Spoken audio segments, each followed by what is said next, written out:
So England make it 2 from 2, which is exactly what Gareth Southgate wanted so far in these editions of their World Cup qualifiers, with a 2-0 comfortable win, Janusz, over Albania, their first away one of this round of qualifiers. Really and truly brilliance as always from Harry Kane, and then Mason Mount as well. You really couldn't have asked for more, could you? No, you couldn't. I think it took a while for England to settle into this game. And sometimes that's just, I mean, we can dissect this, why that happens, but I don't think there's a reason, for as long as the team eventually takes control of the game. And I think that's what England did. Of course, goals helped that. And it wasn't just any goal, I thought, because the delivery from Luke Shaw was perfect. And the movement from Harry Kane to get in from behind his defender, kind of, without being seen, to put that away on a diving header the way he did. It's a typical Harry Kane goal, sort of. I mean, he can score him every which way. He's a brilliant, fantastic, really, goal scorer. So you can't take that away from him. And of course, as we all know it in the Premier League, he has assist as well. And even in this game, on the second one, he was involved. He had a couple other chances himself. So I think in the end it was rather easy for England. But it's not always that way, right? I mean, sometimes you're struggling against these opponents. And I think England did for about 10, 15 minutes in the first half on a counter, because I think the makeup of that midfield wasn't right, Alexis, right? I mean, I think if I look at Calvin Phillips and Declan Rice, we saw it when James Ward-Prowse came in, because I think he's better on both sides of the ball a little bit. So I was surprised to see Calvin Phillips start both of these games. I think Declan Rice and James Ward-Prowse may be a better combination. I don't think that mattered, but it changed things a little bit.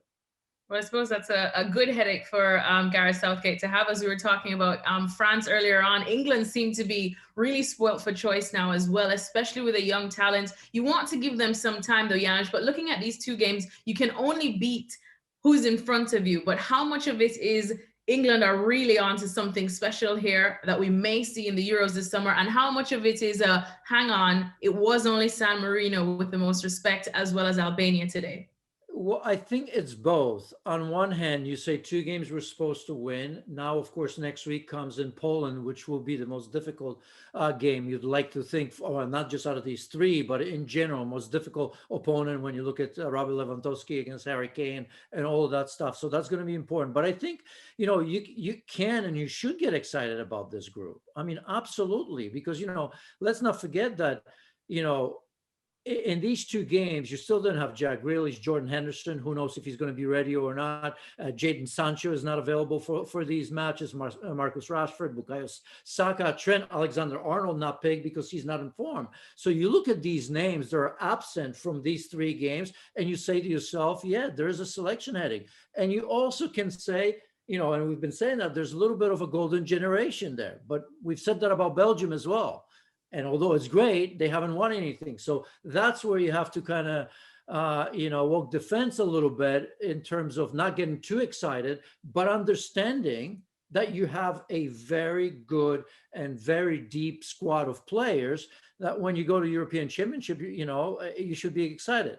But, it's Croatia, Czech Republic, who's been excellent as of late, and Scotland as well. So it won't be, the 3-match setup that England has faced in this international window.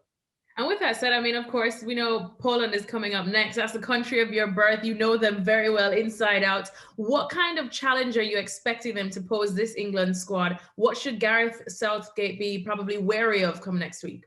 Well, I mean, Poland would say that they've been disappointed so far. There's a new manager, Paulo Sousa. Everybody knows him as a former player, of course, former great.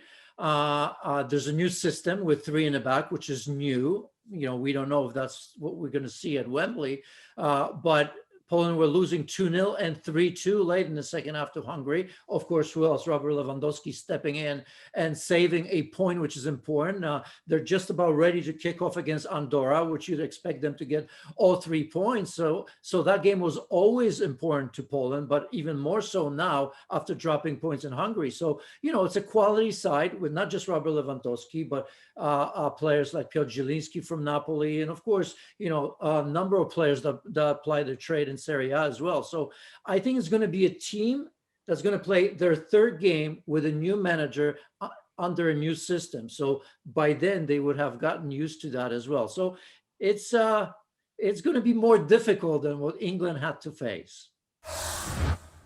Thanks so much for watching ESPN on YouTube. And for more sports highlights and analysis, be sure to download the ESPN app. And for premium content and live streaming, subscribe to ESPN Plus.